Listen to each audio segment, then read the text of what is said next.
Et bonjour, c'est Nicolas de immobiliercompagnie.com et dans cette vidéo, je vais t'apprendre à devenir marchand de biens immobiliers et oui, c'est une formation entièrement gratuite. Attention, petite recommandation, il y a des éléments qui sont inhérents à ta situation et tu comprends très bien que comme ça reste une vidéo qui n'est pas interactive et que je ne connais pas ta situation à toi, eh bien, il y a des éléments que je ne pourrais pas te communiquer. Donc je vais rester dans quelque chose de relativement simple et surtout d'applicable pour que tu comprennes dans les grandes lignes comment ça fonctionne. Néanmoins, ne te leurre pas, il y aura quand même des passages un petit peu techniques. Tout ça c'est dit. Juste avant qu'on attaque, tu peux aller sur immobiliercompagnie.com si jamais tu veux des livres ou des formations. Tous les liens sont dans la description. On attaque directement avec c'est quoi un marchand de biens immobilier. Alors un marchand de biens immobilier, c'est une personne qui agit de façon commerciale dans l'immobilier et qui va acheter des biens et les revendre plus cher. Donc il va acheter un bien par exemple à 50 000 € et il va le revendre par exemple à 80 000 €. Et ça s'arrête là. C'est pas plus compliqué. Il y a une question qui te taraude, comment on fait pour trouver un bien à 50 qu'on revend 80 ? On va en parler. Maintenant, ça reste une activité commerciale, je me concentre quand même ici sur qu'est-ce qu'un marchand de biens immobiliers. Ça reste une activité commerciale et ça n'est pas une activité régulée. Et ça c'est plutôt positif, ça veut dire que tout le monde peut devenir marchand de biens, mais malheureusement, tu vas voir que la nature en elle-même du métier, même si tout le monde peut le faire, ça ne veut pas dire pour autant que tout le monde a la capacité de le faire. Et ça, on va pouvoir le comprendre maintenant. Donc, sans plus de transition, je vais te montrer le fonctionnement et comment devenir marchand de biens immobiliers. Donc, c'est ici que ça va se passer. Et directement, je dois te le dire, on va commencer par parler de toi. Oui, toi, tu es au cœur finalement de cette activité, comme très souvent quand tu crées ta boîte. Mais là, je vais vraiment directement appuyer là où ça fait mal. C'est un métier où tu vas avoir énormément autour de toi d'intervenants à gérer. Globalement, d'ailleurs, je ne vais même pas tous les écrire tellement il y en a, mais considère que le marchand de biens va devoir travailler avec l'ensemble du corps qui constitue les activités immobilières. Donc, tu vas travailler autant avec des agents IMO qu'avec des mandataires. Tu vas devoir travailler, très important quand tu es marchand de biens, avec des géomètres. Tu vas devoir travailler avec des experts immobiliers. Alors, quand je parle d'experts immobiliers, je ne te parle pas des experts autoproclamés du web. Je te parle du métier. C'est un métier. Je fais une vidéo, tu la trouveras sur la chaîne, d'experts immobiliers. Tu vas devoir travailler avec des mandataires judiciaires. Tu vas travailler peut-être au tribunal. Tu vas travailler avec des notaires. Tu vas travailler avec des assureurs. Tu vas travailler en direct avec des particuliers. La liste, elle est énorme. Et je ne vais pas la donner ici parce que j'ai beaucoup de choses à te dire, beaucoup plus importantes que ça. Par contre, qu'est-ce que ça veut dire ? Encore une fois, j'ai commencé par te dire que oh punaise, voilà, je commençais à te dire que le plus important dans le métier de marchand de biens, finalement, c'était toi. Donc, j'efface tout parce que je me recentre directement sur ce que je veux te dire sur le sujet. C'est que, bien évidemment, le plus important pour le marchand de biens, c'est toi. MDB, je fais une bêtise. Pourquoi c'est toi le plus important ? Pourquoi c'est toi la chose la plus importante ? Premièrement, tu dois avoir une connaissance élargie des métiers de l'immobilier. Élargie. Tu dois être bon en rien et pas mauvais en tout. Et même, je vais même aller plus loin que ça, tu devrais être quasiment bon en tous les métiers. Vraiment avoir cette vision complète des métiers de l'immobilier, de les comprendre et de les maîtriser. Ça veut dire quoi ? Ça veut dire que tout de suite, ça doit te venir à la tête. Formation. Et c'est tout le paradoxe. Il n'y a pas de formation de marchand de biens. Ça veut dire quoi ? Et c'est pour ça que je vais appuyer directement là où ça fait mal. Ça veut dire que tu as tout intérêt à prendre des formations du maximum de personnes que tu peux prendre pour agrémenter, pour te permettre d'accumuler le maximum de connaissances.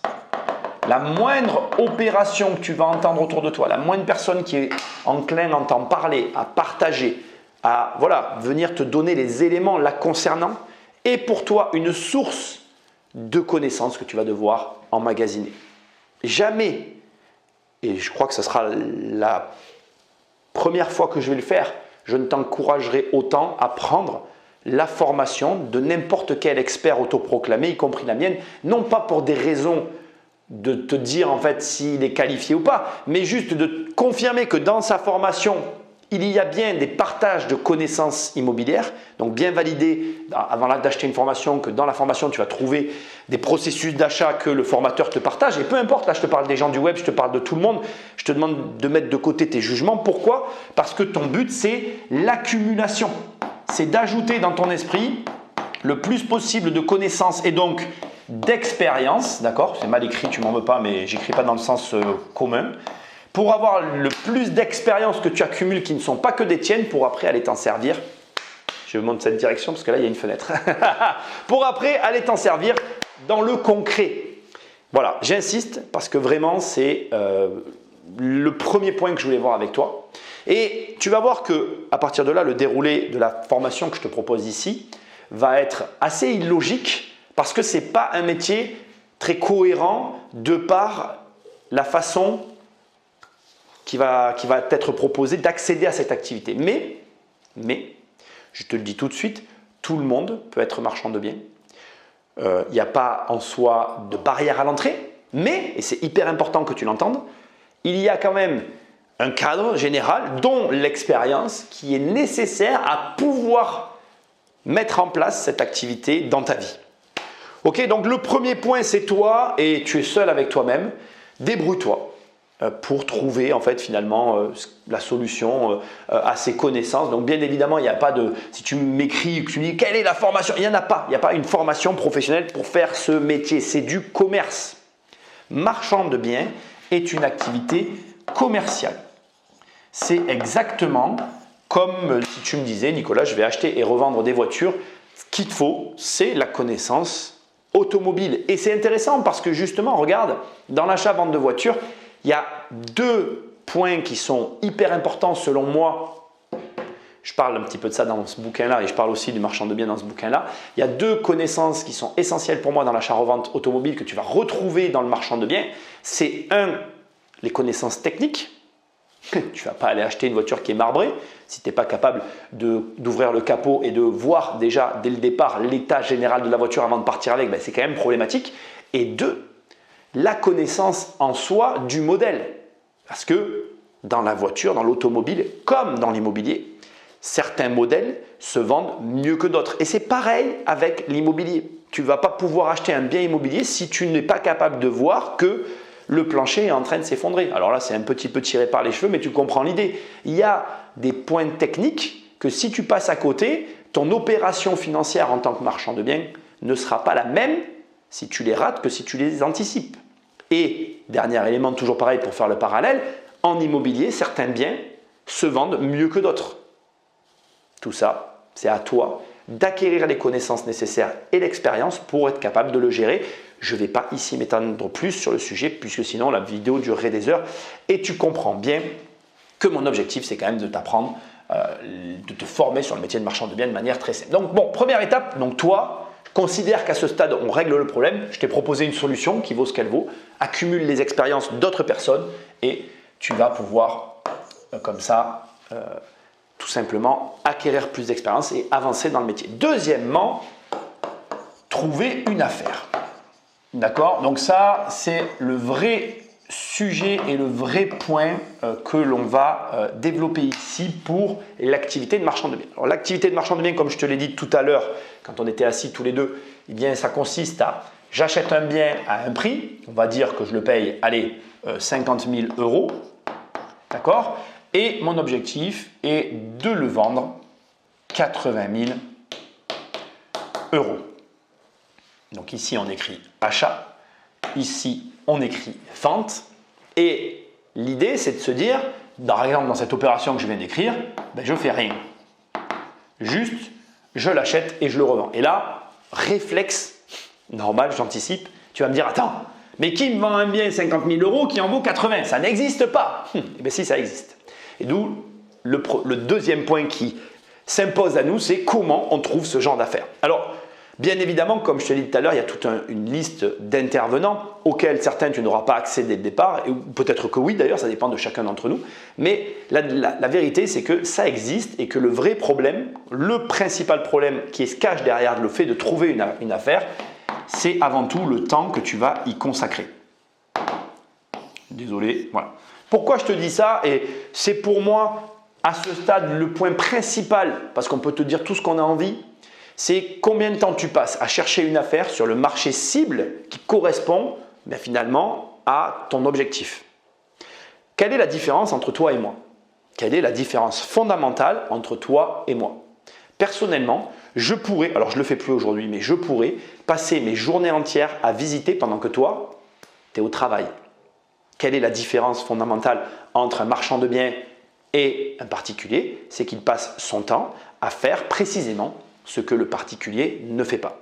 Donc à partir de là, il n'y a pas 36 solutions en fonction de qui tu es et de ce que tu fais au niveau de ton quotidien. Soit aujourd'hui, tu as du temps et tu peux consacrer du temps à la recherche immobilière et dans ces cas-là, tu vas pouvoir trouver de bonnes affaires, soit tu n'as pas de temps et tu vas devoir mettre en place d'autres stratégies pour y accéder. Il y a deux leviers principaux. Le temps, donc le premier, qui est le plus simple aujourd'hui, tu y consacres tout ton temps et tu vas pouvoir du coup trouver une affaire. Je vais te donner un super conseil, profite de tes vacances. Je sais que ça ne va pas te faire rêver, mais ça je le vois trop peu en fait. Il y a des gens qui viennent voir et me disent Nicolas, j'ai pas le temps. Bon, tu as combien de vacances? 5 semaines par an? Pose des congés pour travailler. Qu'est-ce que tu veux que je te dise? Il n'y a pas de miracle dans la vie. Ça, c'est une première solution pour le levier du temps. Deuxième solution, le réseau. Alors le réseau, déjà tu connais ou tu ne connais pas des gens qui sont dans l'immobilier, mais deuxièmement, ça se travaille. Qu'est-ce que tu fais pour te créer un réseau qui va venir te permettre de ne pas passer ce temps à faire ces recherches? Un réseau, c'est quoi? C'est cet agent immobilier que je vois depuis un certain temps, avec qui j'ai sympathisé et qui est prêt à me donner à moi une affaire plutôt que de la donner justement à un marchand de biens avec lequel il travaille parce que j'ai réussi à gagner sa confiance. Comment on gagne la confiance de son réseau? En amenant soit des garanties, soit en ayant déjà fait des opérations. Là, ici, je suis en train de te mettre sur la table un nouvel élément qu'on va revoir tout à l'heure.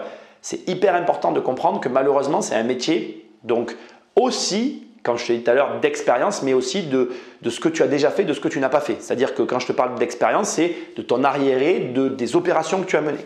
Donc, comment on trouve des affaires? Donc, au travers de ces deux méthodes, ou alors encore une dernière, on fait soi-même les affaires. Et là, c'est très simple. Je te fais un cadre à part. Ça va être tout simplement les travaux. Le vecteur des travaux est un vecteur extrêmement simple. C'est-à-dire, je cherche un bien que je vais rénover et que je vais revendre plus cher. Je rajoute de la complexité sur mon opération de marchand de biens, puisque bien évidemment, il y a un coût des travaux. On en parlera aussi tout à l'heure. Mais il y a une autre petite complexité qui va venir s'ajouter à ça. Donc, le bien a des travaux, mais à quel coût je paye ces travaux? Si tu payes le prix de tout le monde ou si tu n'as pas un petit avantage sur les travaux qui va te permettre d'augmenter ta marge, un petit peu dommage. Maintenant, je ne suis pas en train de te dire que c'est toi qui dois les faire toi-même. Je suis en train de te dire qu'est-ce que tu fais ou comment tu fais pour faire en sorte que tu gagnes aussi de l'argent sur des travaux. Si tu es marchand de biens, tu es commerçant. Si tu es commerçant, on parle d'un coût. Si tu ne travailles pas tes coûts, tu n'as pas compris ce qu'était le business. Donc, fais très attention. Ici, de manière très simple, je viens de te donner quelques vecteurs pour trouver une affaire en tant que marchand de biens. Il y en a beaucoup d'autres. Mon rôle ici, ce n'est pas de passer des heures sur chacun des points. Mon rôle, c'est de te montrer que c'est possible à tout moment.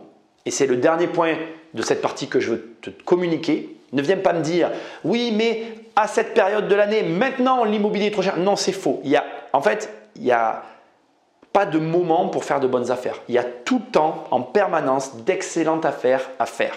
La seule question que tu dois te poser, c'est par quel vecteur tu vas le faire et qu'est-ce que tu mets en place pour arriver à faire cette bonne affaire.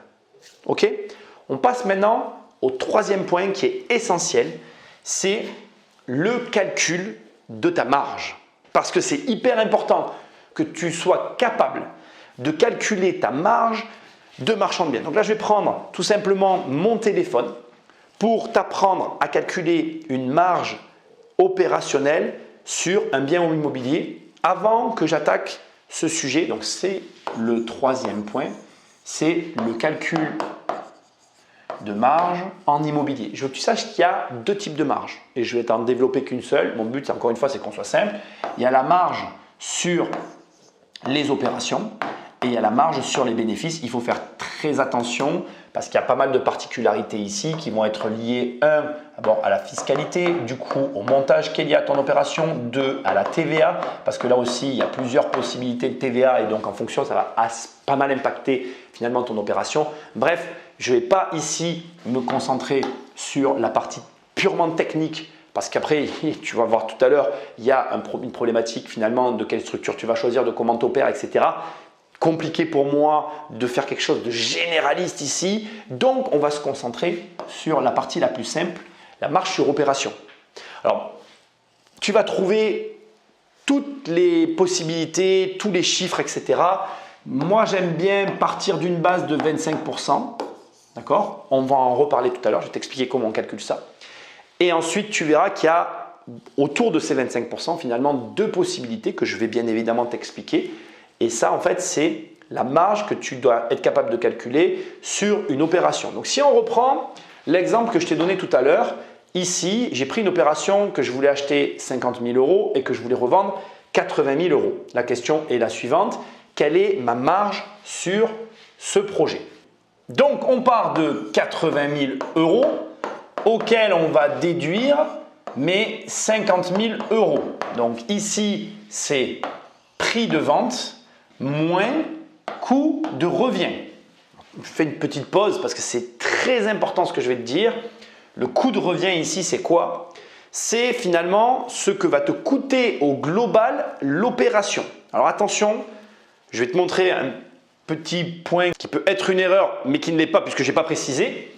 Tout à l'heure, je t'ai dit 50 000 € mais je t'ai donné aucune précision. Donc il y a plusieurs possibilités.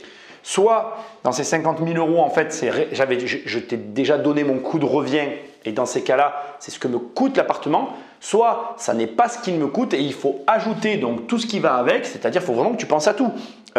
Le coût, alors s'il y a un crédit, le coût du crédit, si tu payes le foncier, le coût du foncier, les travaux s'il y en a, tu dois tout englober. Donc ce qu'on va faire, c'est qu'on va faire deux calculs en supposant qu'en réalité, voilà, il y ait soit le coût de revient soit inclus dans ce prix-là, soit en fait il y a encore des frais à ajouter et du coup ça amène la facture à un montant supérieur. Attention, il y a aussi un élément hyper important que je vais te donner sur ce montant que je mets des chiffres ronds pour que ce soit facile pour toi, mais je veux que tu saches que personnellement, si par exemple dans mon coût de revient, je tombe sur un chiffre comme 57 349 €, j'aurais tendance à écrire 60 000 € dans finalement le prévisionnel que je vais réaliser. Pourquoi? Parce que justement, je ne veux pas me planter, je préfère qu'il y ait plus que moins. Ok? Ça, c'est un réflexe que tu dois toujours avoir. Donc ici, ça égale un résultat. Et ici, on va voir ce que ça égale dans les deux cas. Pardon. Donc ici, ça fait 20 000 €, on est d'accord? Et du coup, ici, ça fait 30 000 €. Ça, c'est facile. Ce n'est pas déduction. À partir de là, tu divises ce résultat par le coût de revient. Ici, on remet notre coût de revient et ici, on écrit donc 60 000 € pour cette partie-là. Et pour cette partie-là, on va écrire 50 000 €. Désolé, je vais monter un petit peu là-haut. Je vais faire ça mieux. Donc, je le fais par les machines parce que bien évidemment, je n'en suis pas une. Donc, je divise. Là, je le fais volontairement. On trouve un résultat. Donc, ici, je trouve 0,6 que je vais multiplier par 100. Et donc, ici, je vais trouver 20 000 divisé par 60 000. Je vais trouver 0,33 égale 0,33. Que je vais multiplier par 100 et ça me donne le pourcentage. Donc ici, on est à 33%, égale 33% et ici, égale 60%. Donc pour ça, après, tu fais 50 000 €, moi j'aime bien faire comme ça, plus 60% et ça fait bien 80 000 €. Les iPhones font ça, j'ai tendance à calculer aussi comme ça, je le reconnais. Donc ici, ça fait résultat petit 2, puisqu'on est sur le deuxième résultat, multiplié, ce n'était pas la couleur que je voulais, multiplié par 100, d'accord, égale pourcentage, et ça c'est ta marge. Alors moi j'appelle ça ma marge opérationnelle, mais en réalité c'est ta marge commerciale. Mais bon bref, on ne va pas commencer à palabrer sur les mots, c'est ce que tu dois savoir et c'est comme ça que tu vas être capable de calculer tes marges sur tes projets immobiliers à la revente. Donc là, dans les deux cas, on tombe plutôt pas mal puisque tu vois, on est bien au-dessus de nos fameux 25%. Alors, il faut que tu prennes quand même des considérations dans ce que je suis en train de dire qui sont importantes. Premièrement, c'est plus difficile d'obtenir ce genre de marge sur ce type de prix que sur des gros prix. Donc ça, je veux que tu le saches, c'est pas vraiment vrai ce que tu vois là. J'ai fait hyper simple avec des montants hyper simples pour que ce soit hyper simple. Mais la vérité, c'est que en réalité, sur ce type d'opération, tu vas vraiment faire du 25%. Et généralement, plus tu vas monter en prix, plus tu vas réussir à avoir des marges et pas mal de choses qui vont à côté d'ailleurs. Il faut quand même que je le reconnaisse parce que plus tu as de lot, plus tu as de possibilités, plus tu as de possibilités, plus tu gagnes d'argent. Et plus c'est petit, moins il y a de lot et du coup, moins tu as de possibilités. Donc tout à l'heure, je t'expliquais qu'il y a en réalité du coup deux schémas et c'est les temps maintenant que je te les explique. Donc, tu as d'un côté les opérations où il y a plus de 25% et les opérations où il y a moins de 25% de marge. Et c'est possible. Tu vas avoir des marchands de biens qui vont travailler avec beaucoup plus de marge et d'autres avec beaucoup moins. Ici, en fait, il faut quand même que tu fasses attention parce que plus c'est gros, plus c'est long. D'accord ? Donc, c'est hyper important de le prendre.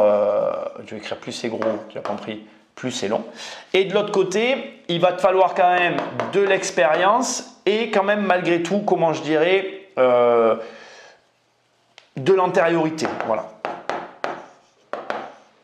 Je ne sais pas comment l'expliquer vraiment ce terme-là. Ce que j'essaye de te dire sur cette partie, quand tu travailles en dessous des 25% et même en dessous des 20%, parce qu'il y en a qui vont même en dessous des 20%, ça veut dire déjà que tu as de l'antériorité, que tu as fait pas mal d'opérations, que tu as une situation comptable de ton entreprise qui te permet d'assumer ce genre de fonctionnement, c'est-à-dire de petites marges et que tu vas pouvoir aller chercher du coup de plus petites opérations, en tout cas qui dégagent moins de marge. Ici, ça m'amènera, c'était prévu en fait, ça m'amène forcément sur une notion qui reviendra souvent dans les opérations de marchand de biens, c'est le temps que tu y passes. C'est hyper important, je ne vais pas m'attarder sur cette notion ici, mais tu le vois en fait, parce que comme ici tout de suite je te donne une notion de longévité, tu comprends que ici tu as une notion naturelle qui est de rapidité. C'est normal en fait parce que, tu m'as déjà entendu te le dire, dans les marchés de l'immobilier, il y a des tranches de prix qui diffèrent selon les marchés. Attention, tu vas avoir des marchés où la grosse bataille va se situer entre 100 et 200 000 euros. D'autres marchés où c'est entre 200 et 300 000 euros. D'autres marchés encore où ça va être entre 400 et 600 000 euros. Donc, en fonction de ton marché, il y a toujours ce qu'on appelle une tranche de marché où il va y avoir la mêlée, c'est-à-dire où il y a 80% du marché qui se concentre là. Et donc toi aussi, en l'occurrence, pour jouer de ces notions de rapidité, de longévité, là où tu vas te situer dans le marché, ça va avoir un impact direct sur ta rentabilité. Ok ? Donc ce calcul de marge, il faut que tu saches le faire. Il n'est pas très compliqué quand on te l'a expliqué. Rappelle-toi, ça reste que le premier des calculs qu'il y a à faire, parce que derrière, il y a d'autres calculs à faire qui sont un peu plus complexes. Mais en tout cas, avec ça déjà, tu sais si tu peux te positionner sur une opération ou pas en calculant ça en amont. Maintenant, on attaque la partie illogique de la formation. Ici, tu t'attends à ce que j'écrive quelle structure choisir pour être marchand de biens. Sauf que c'est absolument pas ce que je vais écrire.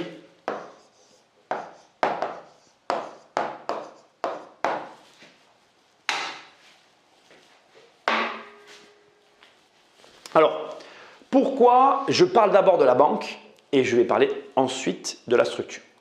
Tu vas comprendre, c'est parce que en fait, j'essaye de suivre dans cette formation une logique qui te permette de faire des opérations de marchand de biens. Et malheureusement, ton principal obstacle à devenir marchand de biens, ça va être la banque. Parce que la banque va exiger de toi des conditions que si tu ne les réunis pas, eh bien, tu ne pourras pas te lancer dans les opérations de marchand. Donc malheureusement, il est important que tu comprennes que dans cette activité, ton partenaire bancaire va te donner le là. J'en parle dans mon livre. Alors, plus rapidement, je te le répète, mais nous, on a fait pendant une très longue période des opérations de marchand de biens. Je t'en reparlerai un petit peu plus dans les dernières parties de cette formation. Mais il faut que tu saches que c'est très compliqué quand tu n'as plus les banques derrière toi pour continuer d'avancer, surtout quand tout repose dessus. Et ça fait partie des difficultés de l'activité, mais ça, on va en reparler. Maintenant, je voudrais commencer par un point essentiel que je veux que tu gardes toujours dans un coin de ta tête parce que tu vas peut-être l'entendre pour la première fois ici dans cette formation-là, mais en réalité, c'est quelque chose que j'aurais dû dire depuis longtemps sur la chaîne que je n'ai jamais dit et qui est très très important et qui n'est pas lié que aux marchands de biens. Ça, c'est aussi important. C'est que l'immobilier, c'est une activité à risque. C'est vraiment important que tu le notes, que tu le comprennes, que tu l'acceptes. Il n'y a pas de débat en fait. Je ne suis pas en train de te dire certains pensent comme ceci. Non, non, c'est comme ça. Et c'est comme ça que la banque perçoit les activités immobilières. Et entends-le parce que c'est vraiment important. Et d'ailleurs, ne fais pas que l'entendre, écoute bien ce que je te dis. Tu es dans des professions à risque. Quand il y a de l'argent qui va se libérer dans l'économie, généralement l'immobilier est l'un des marchés qui va en capter, parmi l'un des marchés qui va en capter le plus avec la bourse. Mais généralement aussi, quand il commence à y avoir des retournements de marché, des crises ou des problèmes, c'est aussi ceux qui prennent en premier parce que ce sont des activités à risque. Ça veut dire quoi donc tout ce que je suis en train de te dire? Parce que ok, très bien, c'est clair. Ça veut dire que ce n'est pas aussi facile que ça de trouver une banque qui t'accepte comme marchand de biens, surtout si tu es débutant. Si tu es débutant, ça va être encore plus compliqué. Pourquoi? Parce que la banque, elle va te demander d'avoir de l'expérience. Et on rentre dans le fameux paradoxe et l'illogisme de cette formation, c'est-à-dire que tu vas me dire, moi Nicolas, je veux être marchand de biens, je vais te répondre, la banque va te dire, oui mais monsieur, vous n'avez pas d'expérience, et tu vas me dire, comment on fait pour avoir de l'expérience? Et à partir de là, tu vas rentrer dans un truc un petit peu compliqué qui va devoir te contraindre à faire des choix. Les choix qui vont être lesquels, on en reparlera tout à l'heure, faire quelques opérations en nom propre. Alors je ne suis pas en train de te dire fais des opérations de marchand de biens en nom propre, attention.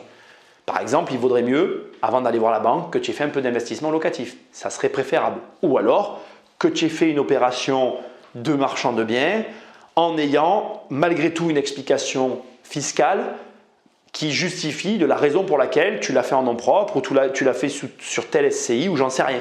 Mais on va en reparler encore une fois tout à l'heure parce qu'après on verra les structures. Mais tu comprends qu'à partir de là, dès l'instant que la banque elle dit « je veux que vous ayez de l'expérience avec un S », plusieurs expériences, ça te met tout de suite en porte-à-faux avec l'organisme financier qui consiste à dire « mais attends, moi je veux commencer, du coup je n'ai pas d'expérience, il faut bien que je commence, mais toi tu me dis que tu veux que j'ai de l'expérience, mais je ne peux pas en avoir parce que tu ne me prêteras pas tant que je n'ai pas commencé, bref, tu vas devoir faire un choix et je ne peux pas t'aider. » Mais ça, c'est, voilà, la banque elle va te dire « moi monsieur, je veux que vous ayez de l'expérience, point. » Et si c'est avec ça, ça irait bien.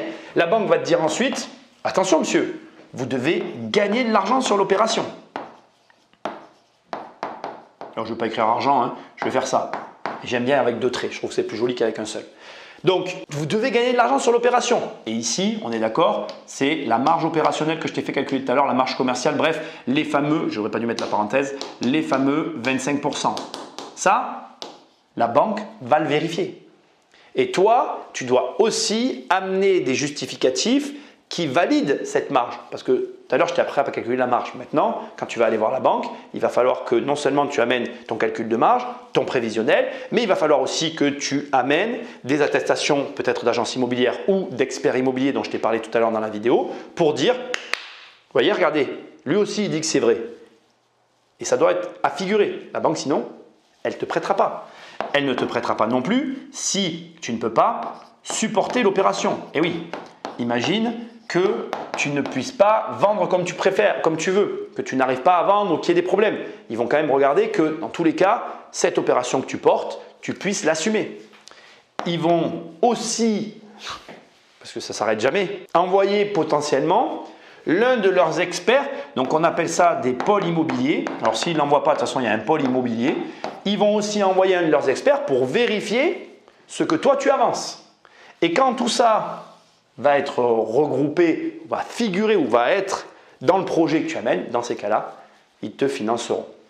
Alors ça sous-entend quoi? Supporter l'opération, je veux quand même ici le préciser, ça sous-entend que tu as du cash, hein, on ne va pas se mentir, en tout cas que tu aies de l'argent. Et le pôle immobilier, c'est une vérification de la vérification que toi tu vas apporter parce que la banque, de toute façon, elle ne perdra pas d'argent. Voilà, la banque, elle va s'assurer de ne pas perdre. Elle fera tout pour pas que l'opération que tu amènes ne puisse pas se réaliser. Dernier élément, je ne vais pas ici rentrer dans le détail non plus. Bien sûr que tout ça doit être assorti d'un dossier impeccable et tu dois savoir monter des dossiers bancaires complets. Là, ici, je prends juste un aspect. Il y a beaucoup de choses à faire. Plus ton dossier est professionnel et carré, mieux ce sera. Maintenant, ce que tu dois retenir de ce passage sur la banque, c'est très simple. C'est qu'il te faut de l'expérience, qui est un paradoxe. Et en même temps, pour être marchand de biens, on était au 4, c'est 5, oui. Il te faut une structure. Et oui, tu ne vas pas pouvoir imaginer acheter, revendre à l'infini sans jamais avoir de structure. Alors, ce n'est pas vraiment vrai et je vais t'expliquer tout de suite. Ce que je vais faire ici est très particulier. Tu risques à la fois d'être un peu frustré, à la fois quand même de trouver des réponses. Je m'explique. Le conseil le plus courant que tu trouveras sur les structures de marchand de biens, c'est soit la SAS / la SASU, en fonction de ta situation.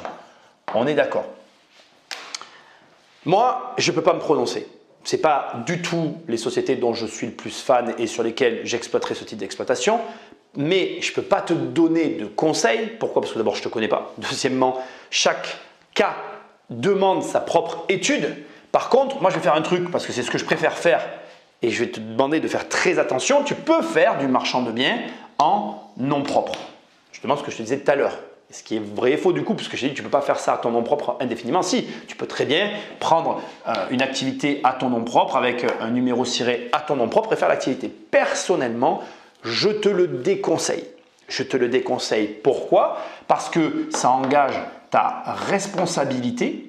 Ou plutôt, d'ailleurs, je vais te le dire autrement, les sociétés commerciales désengagent ta responsabilité et je t'invite grandement dans un métier comme le marchand de biens à désengager ta responsabilité. Si je suis certain d'un conseil que je peux te donner et que tu dois garder dans ta tête, surtout si tu veux te lancer dans le marchand de biens, bien c'est celui-ci.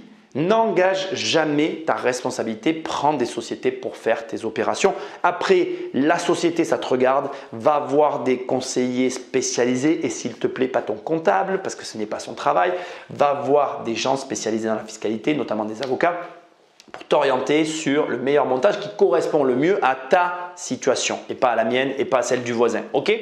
Maintenant, sur les structures, je ne pourrais pas plus t'en dire. Ici, par contre, je vais te toucher un mot du problème qu'on a vu juste avant, la banque, qui n'aurait pas dû être dans cet ordre-là de la formation. Tu es d'accord avec moi? Dans un ordre normal, j'aurais dû te parler de la structure puis de la banque. Or là, tu vois, je fais l'inverse parce que, premièrement, et c'est quand même essentiel si tu veux être marchand de biens, il va te falloir une banque. Donc, comme c'est eux qui donnent le là sur cette activité, ça sera à toi de faire en fonction de ce que vont te dire les banquiers. Mais au demeurant, il faut bien que tu commences. Alors comment on commence une activité de marchand de biens?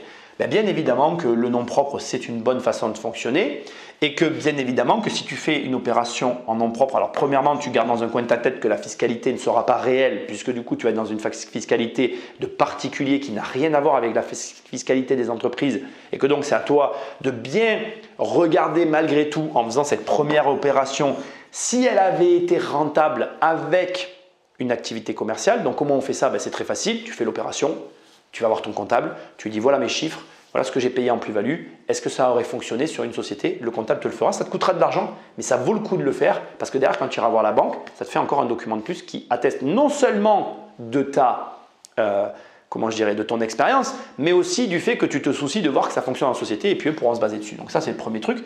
Et deuxième truc, mais c'est assez facile, donc tu vas le faire en nom propre ou en SCI ou en société que tu as déjà, tu vas utiliser une de tes sociétés et tu vas le faire pour justement dans le but de créer ton activité de marchand de biens. Voilà. Et il n'y a pas aujourd'hui malheureusement, alors il n'y a pas, si, il y a une solution, tu as de l'argent et tu peux le faire sans avoir recours à la banque. Mais ça c'est un cas où, bien évidemment, du coup tu n'as pas besoin de cette formation et tant mieux pour toi et c'est ce que je te souhaite. C'est aussi une stratégie qui consiste à dire, je vends un bien que j'ai depuis longtemps en locatif, je prends le cash, et je le fais travailler dans un premier temps avant d'aller voir la banque. Ce sont des stratégies à calculer, fais attention. Moi, je ne suis pas un grand fan de tout ça. Encore une fois, il y a un passage à vide, c'est surtout ça que je veux te montrer, entre la structure et la validation bancaire qu'il va falloir que tu gères et que tu dois garder dans un coin de ta tête. Maintenant, on arrive au 6e et dernier point. Revendre et encaisser l'argent. C'est le meilleur moment. J'ai pas de difficulté ou de particularité à te donner ici, à te conseiller à te donner ici. Pourquoi? Parce que finalement, si tu es arrivé à ce stade de ta progression dans l'activité de marchand de biens, c'est simplement que tu valides ton opération. Alors, c'est quand même le point que je veux souligner ici. Il est hyper important et je veux vraiment finir là-dessus. Une opération de marchand de biens, elle n'est pas validée tant qu'elle n'est pas terminée. C'est bien beau d'arriver avec des petits prévisionnels, des papiers et tout, et de dire « Ah, je vais faire ceci, je vais faire cela, nanana, nanana, nanana ». Mais rappelle-toi d'une chose qui est extrêmement importante, et c'est une erreur que je vois très souvent en immobilier de manière générale. Tant que tu n'as pas l'acte dans les mains, tu n'as rien. Voilà. Fais très attention à ça, s'il te plaît. C'est surtout l'essentiel de cette partie-là. C'est l'acte qui fait foi. Ce n'est pas ta théorie, ce n'est pas ce que tu imagines, ce n'est pas « Ah, ça y est, j'ai acheté, ça va se passer comme ci, comme ça ». Il se passe toujours des aléas et il y en a beaucoup qui, au compromis, vendent la peau de l'ours avant d'avoir tué. Et si tu es marchand de biens, fais très attention à ça. Un compromis n'est pas un acte, d'accord? Ton compromis, c'est ce que ça indique, c'est juste la première étape. Et même, j'insiste parce que c'est vraiment important, ça nous est arrivé, ça arrive, hein, c'est rare mais ça arrive, même quand la partie en face, acheteur, elle a le prêt, elle a tout, elle peut se désister au dernier moment. Je te le dis parce que ça m'est arrivé. Et là, c'est les boulettes atomiques. Donc, vraiment, vraiment, vraiment, tant que tu n'as pas l'acte dans les mains, tu n'as rien. Donc, tu veux encaisser ton argent, tu veux revendre, tout est nickel sur le papier, c'est la folie, tu as signé ton compromis, le mec a eu son crédit à la banque, il t'amène le papier, tant que ce n'est pas signé, tu n'as pas l'argent. Il peut même y avoir des problèmes après l'acte. Donc, faites extrêmement attention. C'est une énorme erreur que je vois très souvent. Soyez très vigilants, surtout dans les activités de marchand de biens, parce qu'on va le voir maintenant dans la dernière partie. Il faut finir quand même avec ça. Quels sont les risques? Parce que le marchand de biens, ça reste un métier qui a une image d'argent facile. Ce n'est pas du tout aussi facile que ce que ça paraît pour commencer. Et surtout, il y a des risques. Il y en a plusieurs. Et le premier des risques que je vais ici te mettre en avant, c'est les procès. Alors, on ne le sait pas assez. J'ai arrêté, on en a eu plus de 10 nous en fait, tu vois, de procès, donc j'ai arrêté à une dizaine, jamais rien de grave, on en a perdu un, on a gagné tous les autres. On a eu, alors quand je dis des procès, il faut quand même mettre une astérix et je vais t'expliquer tout de suite, il faut que tu fasses attention, c'est même moi un lapsus de langage, j'ai eu plus d'une dizaine de procédures et dans ce lot, je ne sais pas combien il y en a eu exactement, mais il y en a eu plusieurs, dans tout ce lot de procédures que j'ai eu dans ma vie d'investisseur, marchand de biens, etc., il y en a certains qui n'étaient pas des procédures judiciaires, qui étaient des amorces de procédures. J'ai par exemple eu des fois des experts qui ont été mandatés, nous on avait mandaté le nôtre, on allait sur des rendez-vous et on a désamorcé comme ça des situations qui auraient pu finir au tribunal, mais tu vas avoir et des procès qui iront aux tribunaux et des procédures que tu vas devoir gérer. Et ça fait partie des risques du métier et tu ne gagnes pas à chaque fois. Moi pour l'instant, j'ai pas de bois, si, il y en a là, j'en ai perdu qu'un seul de procès. Il y en a d'autres où je ne peux pas vraiment dire que j'ai gagné, je n'ai pas vraiment perdu, mais ça s'est globalement bien terminé. Mais il y en a vraiment un où j'ai vraiment perdu et j'ai perdu de l'argent et tout ce qui va avec. Mais ce que je veux que tu entendes, c'est que voilà, parmi les risques de ce métier-là, il y a ça. Donc il faut que tu puisses vivre avec. Alors il y a des marchands qui vont avoir une carrière, ils vont en avoir très peu, et puis il y a des marchands qui vont en avoir beaucoup. Ça dépend de ce que tu achètes et comment tu achètes. En parlant de comment tu achètes, l'autre risque du métier, c'est les associations. J'écris juste asso, je m'explique. C'est des activités où on est souvent associé au bout d'un moment. En fait, tu verras que plus tu grossis, plus le fait de s'associer devient logique pour diviser les risques, pour une grosse opération, etc. Et ça finit généralement pas très bien. Voilà, je ne sais pas comment je dois dire ça. Voilà, fais attention à l'association. C'est quand même, et je le vois assez régulièrement, dans les activités de marchand, c'est quand même une des problématiques c'est quand même une des situations qui finit en problématique. Voilà, tu vois ce que je veux dire? Donc voilà, juste, tu le mets dans un coin de ta tête, tu le gardes là, mais je veux que tu l'entendes parce que si tu peux éviter, alors des fois on ne peut pas éviter, mais si tu peux éviter, tu t'évites quand même pas mal de problèmes. Maintenant, on passe à l'autre, donc ne pas vendre. C'est aussi un des risques du marchand, ne pas vendre. Donc en gros, tu as des lots et tu ne les vends pas. Alors fais très attention, C'est un risque qui est pour moi différent de perdre de l'argent. Mais les deux existent. Je note les deux et je t'en parle parce que pour moi, voilà, c'est important que tu vois les deux.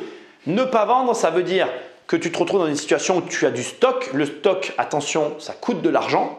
Et le fait que ça coûte comme ça de l'argent, ben, il faut le vivre pour s'en rendre compte, quoi. Voilà. Mais ça fait partie des risques. C'est une situation beaucoup moins grave que de faire une opération où tu perds de l'argent. Ce qui veut dire quoi? Tu as bien tout calculé. Mais le marché évolue, il se passe des trucs et tu t'y retrouves pas. C'est-à-dire que lorsque tu soldes ton opération, tu es dedans de quelque chose et là tu dois de l'argent. Et c'est pas bon. Ça fait mal, ça pique et c'est un risque que beaucoup de marchands ne voient pas. Celui-là par contre, la perte. Et en fait, elle est essentiellement due à des défauts d'appréciation. Et on revient maintenant à l'introduction de la partie au tableau, c'est-à-dire quand je te dis, c'est toi, ta connaissance, les connaissances, l'expérience. Ça, c'est un défaut, c'est un défaut d'objectivité sur l'opération. En gros, tu n'es pas objectif, tu es convaincu que c'est une méga affaire, tu y vas, tu fonces, tu blablabla, et voilà. Dernier point à risque qui est pour moi très important, la gestion. On pourrait même dire que c'est la lime de fond qui revient dans ce livre, qui en tout cas moi m'a laissé un goût un peu amer dans la bouche. L'activité de marchand de biens, ça reste une activité, comment je dirais, il y a de l'argent, je ne le remets pas en cause. Mais on n'est pas sur des revenus de type salarié qui tombent tous les mois. On n'est pas sur une activité qui te permet d'avoir tous les mois des revenus. On est sur une activité qui fonctionne à l'opération. Et on vit dans un monde où, de mon point de vue, ça n'engage que moi, tout le monde n'est pas fait pour gérer une activité de marchand de biens. Parce que la plupart des gens ont des charges mensuelles, d'ailleurs tout tend vers cette mensualisation, et ça reste une activité où tu vas gagner une grosse somme d'argent une fois dans l'année. Tu vas gagner une grosse somme d'argent une fois au bout de 3 ans. Et pendant ce laps de temps, faut vivre. Donc on est sur une gestion très particulière, ce qui nous ramène un petit peu à ces fameuses pertes d'argent qui sont liées quand même quelque part, tant dans la gestion des opérations que tu vas acheter que dans la gestion de tes finances liées à ton entreprise qui crée du coup cette irrégularité de revenus. Voilà, donc comme tu viens de le voir, marchand de biens, ça n'est pas un métier sans risque. Il y a quand même pas mal de risques. Il y en a d'autres, je t'ai pas tout mis, je fais quelque chose de très simple. Globalement, avec tout ce que je viens de t'expliquer, bien, tu comprends un petit peu comment tu peux devenir marchand de biens. Voilà, très simplement. Maintenant, si tu es d'accord, on va conclure parce que la vidéo se termine. Allez, viens, on y va. On conclut donc cette magnifique vidéo. Donc, tu as vu toutes les étapes pour devenir marchand de biens immobiliers. Et même au début, quand j'étais là tout à l'heure, je t'ai expliqué ce qu'était un marchand de biens immobiliers. Je vais quand même ici te faire un petit résumé globalement de la situation parce que je pense que c'est important avec toutes les informations que je viens de te donner de maintenant un petit peu recentrer et revoir ensemble tout ce qu'on a vu. Et te rappeler un élément essentiel qui était le premier élément du tableau. Le premier élément, c'était toi. Et je crois vraiment que si tu dois, parmi tout ce que je t'ai dit, retenir un point, c'est que c'est toi qui vas porter cette activité et c'est toi, en fonction de la façon dont tu vas la mener, qui va construire ton activité. Je pense que, contrairement à ce que j'ai dit au début, beaucoup plus de personnes qui ne l'imaginent peuvent devenir marchands de biens immobiliers. Par contre, comme je l'ai dit à la fin, là il y a un instant finalement, il y a des risques et je crois que tout le monde n'est pas prêt réellement à assumer tous les risques qui vont avec cette activité de marchand de biens immobiliers. Petite anecdote que je veux que tu entendes, nous quand on avait notre activité, actuellement je vais quand même t'en toucher un mot, on n'a plus du tout d'activité en marchand de biens depuis le Covid, on était sur une grosse opération et le Covid ça nous a carrément calmé. Mais ce que je veux te dire, c'est que un truc qui m'a marqué dans mes activités de marchand de biens, ça a été une opération qu'on a faite où on avait quand même un certain crédit à la banque et je ne vais pas te dire que tu dors sereinement la nuit parce qu'il y a un stock à vendre derrière et ça, il faut que tu l'entendes en fait. Mais après, voilà, si tu montes à un certain volume, il y a énormément de marchands de biens qui agissent en parallèle d'autres activités et dans ces cas-là, ça fonctionne mais du coup, tes résultats ne sont pas à la hauteur parfois de tes espérances. Et c'est ça aussi que je veux que tu retiennes. À un moment donné, dans la petite formation qu'on vient de voir ensemble, je t'ai dit, la différence entre toi et moi, c'est le temps qu'on y passe. Malheureusement, n'espère pas gagner beaucoup d'argent sur une activité où tu ne donnes pas tout ton temps. Et c'est ça qui est difficile, c'est qu'on est sur des activités financières à risque, mais comme je le dis toujours, là où il y a beaucoup de risques, il y a beaucoup d'argent. Donc il n'y a pas de magie. La seule question que tu dois te poser, c'est comment je fais moi pour venir pallier ce risque. Le risque, c'est qu'une question de gestion. Et la gestion, c'est toi qui l'as fait.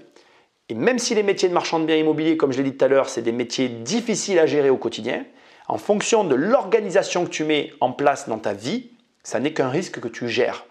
Donc, c'est que de la gestion de risque. C'est un magnifique métier. Je souhaite à tout le monde de s'y essayer au moins une fois.